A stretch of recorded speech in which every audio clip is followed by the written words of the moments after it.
দেখলে গালিগালাজ দেয়, বিচ্ছিরি আলাপ করে, বাটায় গাড়ি ঘোড়া নিয়ে ফসল নিয়ে আসতে দেয় না, ঠেক দেয়। এইরকম এরকম অত্যাচার হইতেছে আমারে। আজ কয়টা বছর জ্বালাচ্ছে। এ করে উজ্জ্বল বাটার মালিক যে সেই উজ্জ্বল এসব কথা কয়। আমার এখন অত কিছু মনে নাই। গ্রাম ধরে জ্বালায়, যে টাকা চাইতে চায় তারে গালাগালি করে, যে টাকা চাইতে চায় তারে গালাগালি করে এবং মার ধরে করে এবং কারোর টাকা ঠিক মতো দেয় না। কয়েকজনটা মাইরে ওইখানে সে একবার হত্যা করে ফেলছে, এরকম অবস্থা। অনেকজনটাই মারছে। ভাটা কুমরুল এবং আমরা চাই ভাটা উচ্ছেদ করতে এবং ভাটা এখানে রাখলে আমাদের সমস্যা আছে। আমার অনেক জমির টাকা 3 বছর আগত হয়ে চলছে, আমার 3 বছর কোনো টাকা দেয় না। খুব অসহায় হয়ে পড়ে সবাই। আমাদের জমিটা এখন ইটের ভাড়া থেকে উদ্ধার করতে হবে, এটা আমাদের সরকারের কাছে আমাদের দাবি।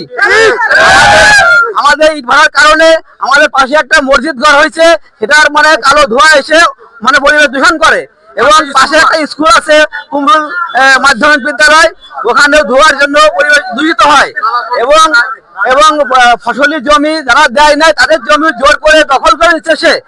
এখন জমি না দিলে হুমকি দেয়, জীবন নাশের হুমকি দেয়, মা বোন তুলে গালিগালাজ করে এবং উজ্জ্বল।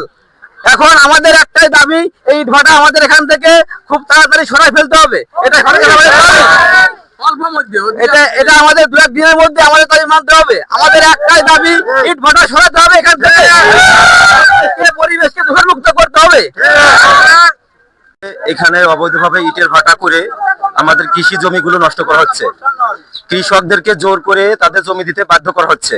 কৃষি জমিগুলোতে আপনারা জানেন, হয়তো বা আপনারা এখন যে দেখে আসতে পারেন যে কৃষি জমিগুলো জোর করে পুকুর খনন করা হচ্ছে। আর একজন যদি কৃষি জমি না দেয়, সে কৃষককে যাই বলে যে তোকে ইট দিয়ে চাপা দিয়ে মেরে ফেলবো, অথবা তাকে সামনে বিপ করছিস, তোকে তোরে দেখে নেবো, করবো তা করবো, বিভিন্ন কায়দা মানুষকে হেনস্থা করতেছে তারা। আমরা এই অবৈধ ইটের ভাটা চাই না, আমরা চাই মূলত আমরা এখানে একত্রিত হয়েছি হচ্ছে আমাদের অবৈধ ইটের ভাটার কারণে বহুবিধ সমস্যার সম্মুখীন আমরা আজকে এখানে। এই সমস্যা থেকে পরিত্রাণের জন্য আমরা আজকে এখানে উপস্থিত হয়েছি। আমাদের এখানে ইটের ভাটায় সম্পূর্ণ কৃষি জমির উপর এরা জোরপূর্বক সমতল ভূমির উপরে এরা ইট দিয়ে চাপা দিয়ে রাখবো হুমকি দিচ্ছে। আমরা এখন এই ইটের ভাটা কোনো ক্রমে রাখবো না, অনতিবিলম্বে আমরা উচ্চ মহলের হস্তক্ষেপ কামনা করছি যাতে এই ইটের ভাটা এখান থেকে সম্পূর্ণরূপে তুলে দেয়।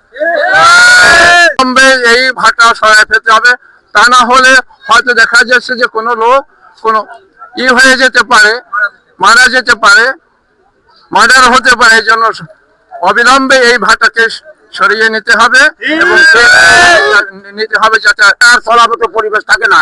আমি সরকারের কাছে আকুল আবেদন, আসলে যে কোনো কারণে আমাদের 3 ফসলের জমি, আজকে আমাদের এই ফসল না হলে আমরা আসলে চলতে পারতেছি না, কিন্তু আমরা ভাটা চাই না, আমাদের বাচ্চারা আমাদের থেকে মুক্ত করতে চাই।